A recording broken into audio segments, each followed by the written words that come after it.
আসসালামু আলাইকুম প্রিয় শিক্ষার্থীরা, কেমন আছো তোমরা সবাই? আজকে আমি তোমাদের মাঝে চলে এসেছি নতুন আরেকটি ভিডিও নিয়ে।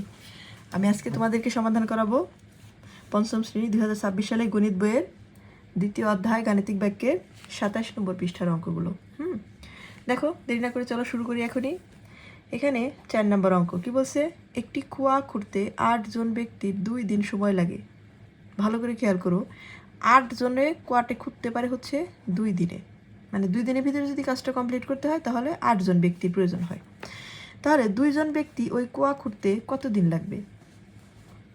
আমি তোমাদেরকে এই ঐকিক নিয়মের গণিত অঙ্ক যখন শুরু করি তখনই বলেছিলাম, কাজের হোক বা জিনিসের হোক সবসময় একজনেরটা বা একটা জিনিসের দাম বের করে নিতে হবে। দেখো, 8 জনে করে হচ্ছে 2 দিনে, তাহলে একজনে কত দিনে করবে?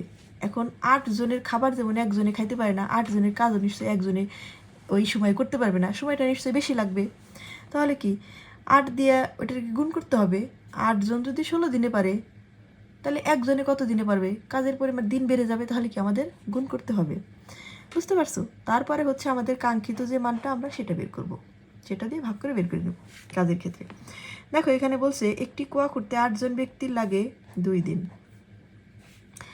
দেখো, এখানে যে ও রাফির শর্ত দিছে, এখানে একজন ব্যক্তি কুয়াটি খুঁড়তে সময় বেশি লাগবে তাই গুণ করেছি। কারণ আমি আগেই বলছি যে 8 জনের কাজ যখন একজন করতে যাবে তখন তার কি সময় আরও অনেক বেশি লাগবে। হ্যাঁ, তাহলে একটি কুয়া খুঁড়তে একজন ব্যক্তির সময় লাগবে এই যে এতদিন। সুতরাং একটি কুয়া করতে 2 জন ব্যক্তির লাগবে, কি করতে হবে? এখানে 2 দিয়ে ভাগ করতে হবে। তাহলে 8 দ্বিগুণে 16 আর 2, তাহলে 8 দিন। তাহলে দেখো, 2 দিয়ে যখন আমরা 16 ভাগ করলাম তখন কত দিন? 8 দিন লাগলো। বুঝতে পারছো? কারণ উল্টায় গেছে, 8 জনে 2 দিনে খুঁজতো, এখন 2 জনে 8 দিনে খুঁজবে। বুঝতে পারছো? 8 জনে যখন খুঁজতো তখন 2 দিন লাগতো, একজনে যদি খুঁজে সেটা 16 দিন লাগবে। আবার 2 জনে যদি খুলে সেটা 2 দিয়ে ভাগ করে আমরা কি, যখন দিন লোকের সংখ্যা বেড়ে গেল 1 থেকে 2 হয়ে গেল, তখন দিনের সংখ্যা কমে যাবে, এই জন্য আমরা 2 দিয়ে ভাগ করেছি পরবর্তীতে। বুঝতে পারছো? ঠিক আছে, এখন আমরা পরের অঙ্কটা দেখব কি বলছে। দেখো, বলছে যে রকিদের বাড়িতে যে পরিমাণ চাল রয়েছে তা দিয়ে তাদের পরিবারের 6 জনের 24 দিন যায়। দেখো, আমি কিন্তু আবারও বলতেছি ভালো করে, মেন টপিক হচ্ছে আগে কি আছে না আছে আমরা এটুকু পড়তে যাবো না। তার মানে 6 জনে হচ্ছে 24 দিন চলে, 6 জনে 24 দিন খেতে পারবে যে চাল আছে। যদি তাদের পরিবারের সদস্য সংখ্যা 3 জন হয় তাহলে ওই পরিমাণ চালে কত দিন যাবে? এখন মনে কর, ভালো করে মনে রাখবা, তোমার বাড়িতে যদি 3 জনের এক বেলার খাবার থাকে, মনে করো 1 দিনের খাবার আছে, হ্যাঁ, 4 জনের 1 দিনের খাবার আছে। তো এখন যদি 2 জন না থাকে, 2 জন যদি খাও তাহলে নিশ্চয়ই 2 দিন খেতে পারবা, কারণ 2 জন তো কমে যাবে সেখান থেকে। 2 জন কমে গেলে কি 2 দিনই খেতে পারবা। এখন লোক সংখ্যা যেহেতু কমে গেছে, তাহলে কি খাবারের দিনের সংখ্যা বেড়ে যাবে।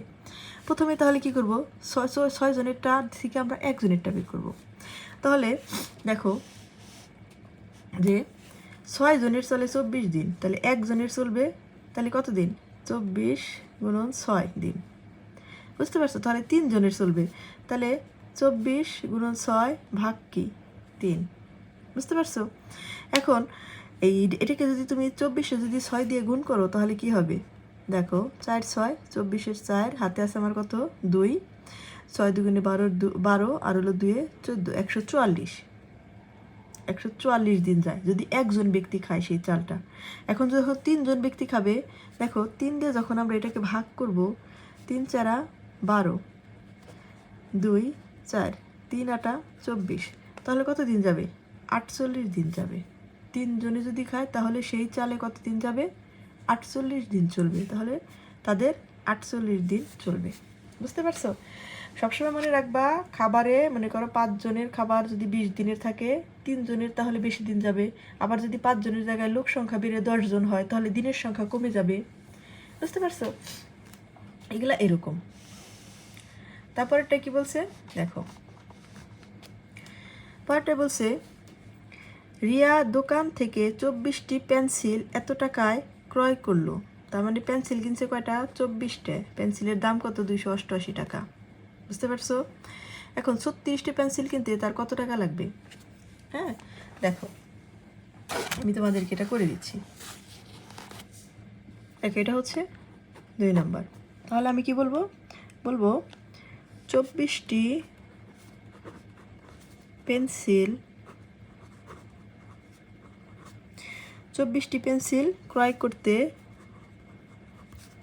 করতে লাগে, কত লাগে? 24টি পেন্সিল ক্রয় করতে লাগে 288 টাকা। বুঝতে পারছো? সুতরাং একটি পেন্সিল ক্রয় করতে লাগে, তাহলে একটি পেন্সিল ক্রয় করতে কত লাগবে? 288 ভাগ হচ্ছে 24 টাকা। কারণ আমি বলছিলাম যে বেশি থেকে কম বের করতে গেলে কি ভাগ করতে হবে, কারণ 24টার দাম বেশি একসাথে, কিন্তু একটার দাম তো কম। যখন আমরা একটা কিনবো কোনো জিনিস, সেটার দাম তো কমে যাবে, এই জন্য আমরা কী করবো? ভাগ করব। এখন আবার কি বলছে, আমাদের কাঙ্ক্ষিত পেন্সিলের সংখ্যা কত? কাঙ্ক্ষিত পেন্সিলের সংখ্যা হচ্ছে 36। তাহলে আমরা এখন লিখবো 36টি পেন্সিল ক্রয় করতে লাগবে। বুঝতে পারছো? লাগবে কত? দেখো 288 ভাগ হচ্ছে 24 গুণন হচ্ছে 36। এখন 288 যখন তুমি 24 দিয়ে ভাগ করবা, দেখো কি হয়। এখানে আমরা একটু রাফ করি, হ্যাঁ,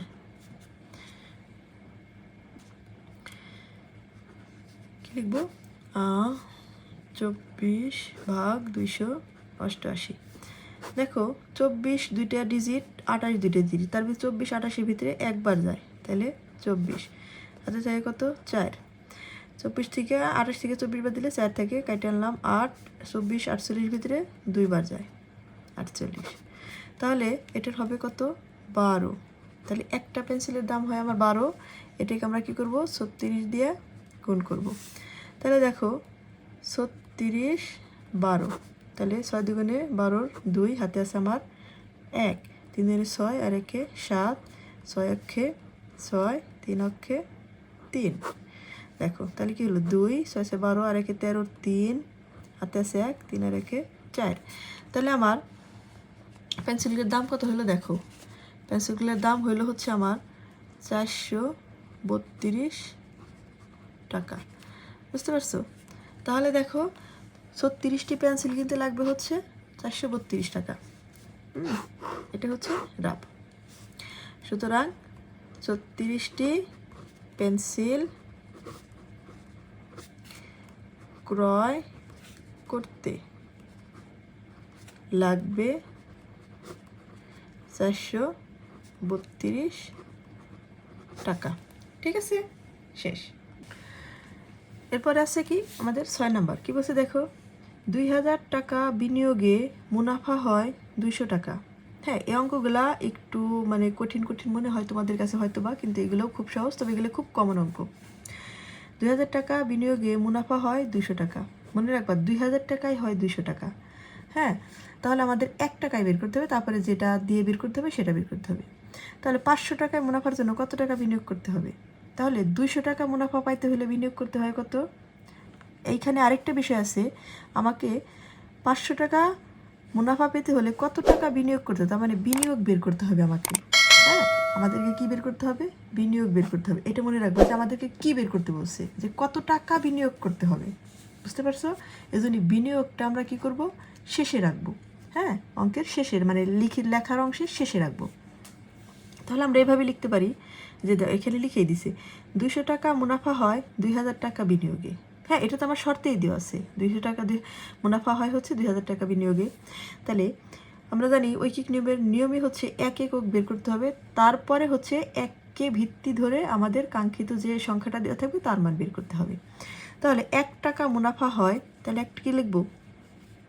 2000 ভাগ হচ্ছে 200 টাকা বিনিয়োগে। হ্যাঁ, এখন 500 টাকা মুনাফা হবে, তাহলে কি করব আমরা? 2000 ভাগ হচ্ছে 200 গুণন হচ্ছে 500। এখন 2000 দিয়ে যদি তুমি 200-রে ভাগ করো, তাহলে দেখো কত হয়। এই শূন্য কাটা, এই শূন্য কাটা। হ্যাঁ, তারপর 2 দিয়ে ভাগ করলে 10। বুঝতে পারছো? আমরা জানি যে 10 দ্বিগুণে কত হয়? 20 হয়। তাহলে কত হবে? 10 হবে। 1 টাকায় মুনাফা হয় হলো 10 টাকা। বুঝতে পারছো? তাহলে 500 টাকা। হ্যাঁ, 500-রে গুণ করতে হবে। আমরা জানি সংক্ষিপ্ত পদ্ধতিতে আমরা শিখেছি শূন্যযুক্ত এবং একযুক্ত সংখ্যাগুলোকে গুণ করা। তাহলে 5 অক্ষে 5, তাহলে শূন্য আছে 1 2 3, 3টে শূন্য। তাহলে 5000 টাকা আমাকে বিনিয়োগ করতে হবে। বুঝতে পারছো? তাহলে কি করতে হবে, এখানে লিখে দিব 5,000, তো 5,000 টাকা বিনিয়োগ করতে হবে। এখন আমি যদি 500 টাকা মুনাফা চাই তাহলে আমাকে কি করতে হবে, আমাকে 5,000 টাকা বিনিয়োগ করতে হবে। বুঝতে পারছো? ঠিক আছে, তো ভালো থেকো সবাই। আজকের ক্লাসটা এই পর্যন্তই, দেখা হবে পরবর্তীতে নতুন ক্লাসে। সবাই ভালো থেকো। আর আমার